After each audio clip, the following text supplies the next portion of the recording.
Salut tout le monde, c'est Naturel RTChat, comment allez-vous? Moi ça va super. Aujourd'hui je vais vous montrer comment on fait pour copier et coller des constructions dans Minecraft entre les mondes. Parce que oui, vous êtes peut-être au courant qu'on peut faire le slash clone pour pouvoir dupliquer des constructions dans un monde en créatif par exemple. Mais par contre, si on veut par exemple copier une construction d'un monde vers un autre monde, on n'a pas tellement le choix que d'utiliser un mode. Donc je vous propose d'installer le mode Litematica et je vais vous montrer comment faire ça sur le launcher officiel et ensuite on verra comment l'installer sur MultiMC pour ceux qui utilisent MultiMC. C'est parti!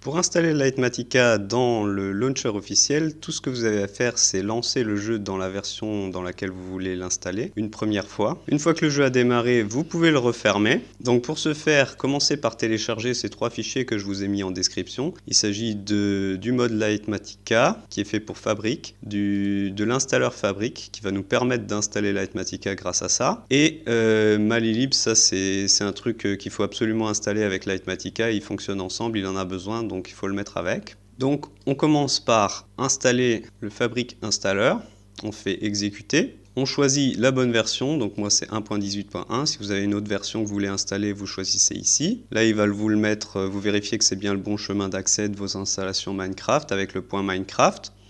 Vous laissez sur Create Profile, donc ça va vous faire une nouvelle installation dans le launcher Minecraft et vous faites Install. Là j'ai encore mon launcher d'ouvert, donc il faut fermer le launcher avant et faire oui. Là il nous dit que ça a été bien installé, donc on fait OK. Donc maintenant on retourne dans le launcher officiel de Minecraft et quand on va dans l'onglet installation, on se rend compte qu'il nous a fait une nouvelle installation ici qui s'appelle Fabric Loader 1.18.1. Donc on clique sur le petit dossier qui va nous emmener dans l'installation de Minecraft. Là il faut aller dans le dossier Mods. S'il n'existe pas pour une raison X ou Y, vous pouvez le créer et l'appeler exactement comme ça. Et dans ce dossier, on va tout simplement copier Malilib et Litematica et le coller. Voilà. Donc maintenant, on peut retourner dans le launcher, on fait play. Là, il nous met un petit message pour nous dire que voilà, c'est une version modée, que c'est à nos risques et périls, mais enfin bon, il n'y a aucun souci avec ces modes-là, donc vous faites jouer. Et voilà, maintenant que le jeu a démarré, vous pouvez voir qu'il y a marqué Minecraft 1.18.1 / Fabric Modded. Donc ça veut dire qu'il a bien été installé. On va le mettre en créatif. Voilà, donc imaginons que je veux copier, on va créer quelque chose juste pour que je vous montre. Donc on va faire, allez, un portail en bois. Ça n'a aucun sens, je sais, mais bon, c'est juste pour avoir une structure qu'on puisse copier et coller. Donc maintenant, si on tape sur la touche M, il y a le manager de Litematica qui s'affiche. Donc il faut se mettre en tool mode Area Sélection. Donc ça nous permet de sélectionner une zone. Donc pour pouvoir sélectionner une zone, il faut prendre un stick.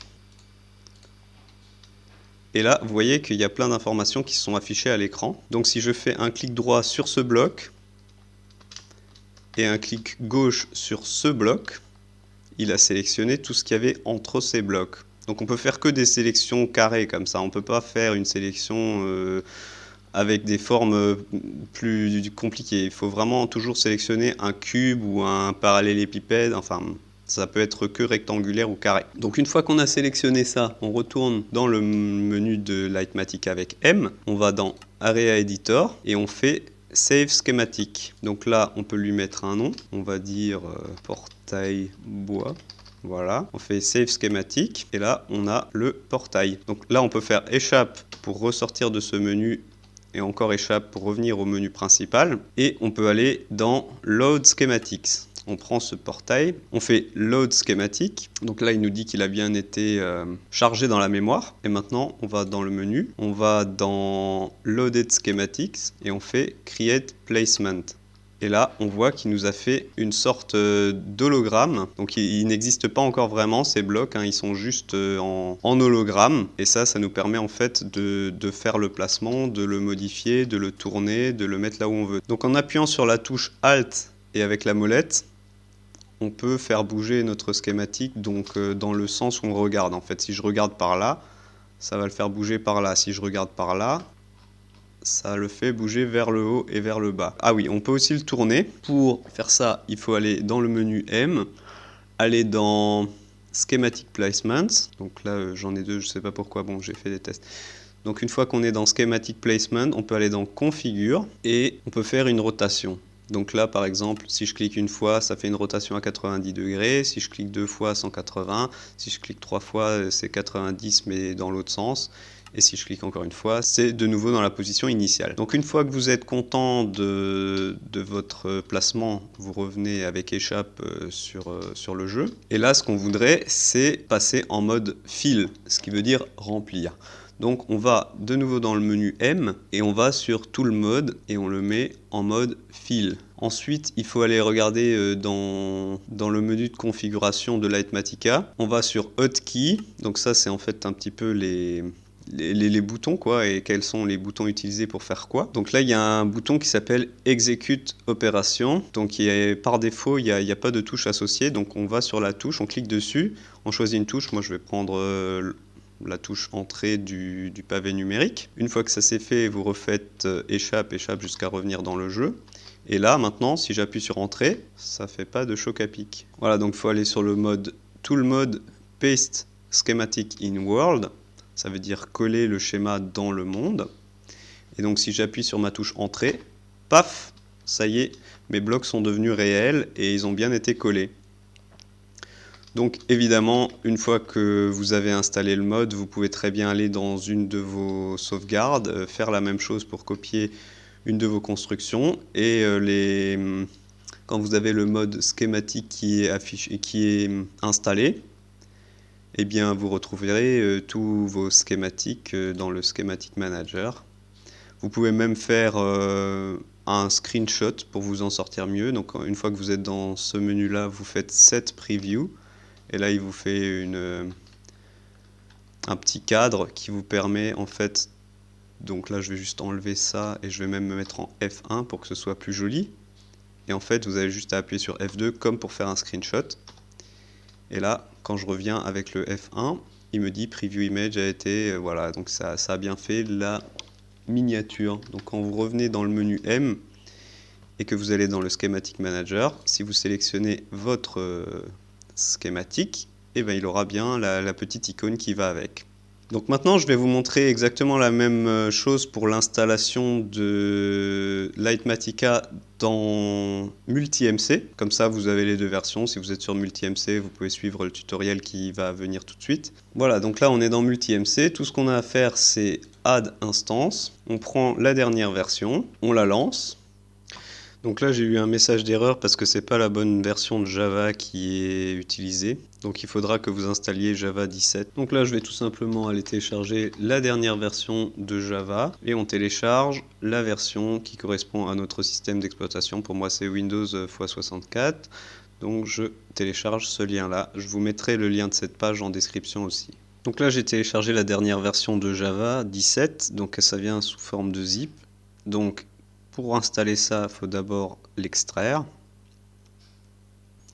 Donc je vais prendre ce dossier et je vais le mettre directement dans Program Files parce qu'il n'y a pas l'air d'avoir d'installation. Donc on va le mettre manuellement, donc dans Java. Je vais le mettre ici. Voilà, il est venu se mettre à côté des autres versions que j'avais déjà installées. Donc maintenant on retourne dans la console de MultiMC.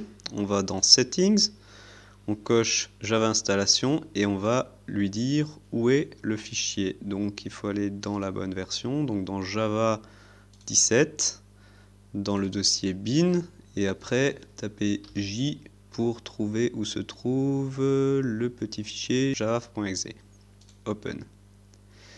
Maintenant qu'on lui a bien renseigné son fichier Java 17, on peut faire lancer. Voilà, donc maintenant que le jeu est lancé, on peut le refermer. C'était juste pour qu'il s'installe correctement, c'est tout.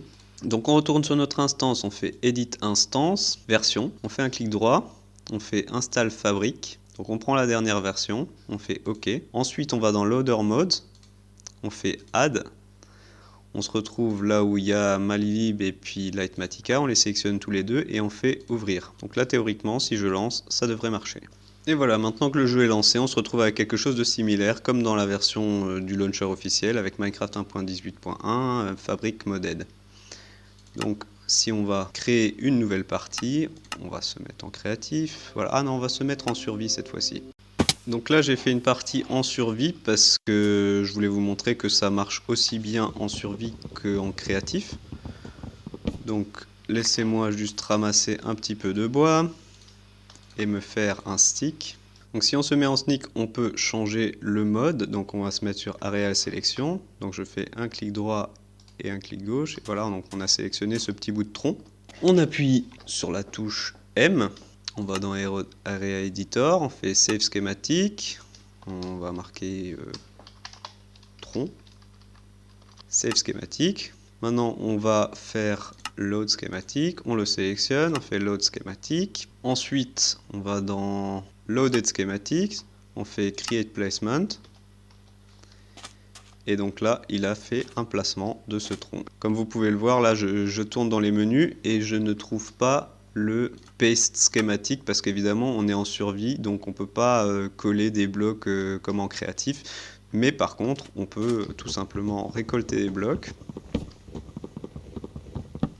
Et là, maintenant, si je les mets, donc j'en mets un là et un là, là, c'est bon, on avait le petit schéma qui nous a aidé pour construire notre construction. C'est comme un hologramme. Et si on va dans Schématique Placement, on peut aller dans Configure, et là, on peut faire Schematic Verifier. Et donc là, en fait, on peut faire une vérification, et il me dit correct 2, total 2, donc ça veut dire qu'il a vérifié que tous les blocs ont bien été placés correctement. Donc si vous avez une structure très compliquée, ça vous permet de vérifier qu'elle a bien été construite correctement. Et voilà, j'espère que ce petit tutoriel vous aura bien plu. Si c'est le cas, n'oubliez pas le petit like et n'oubliez pas de vous abonner si vous voulez plus de tutoriels dans ce genre. Allez, ciao ciao les gens!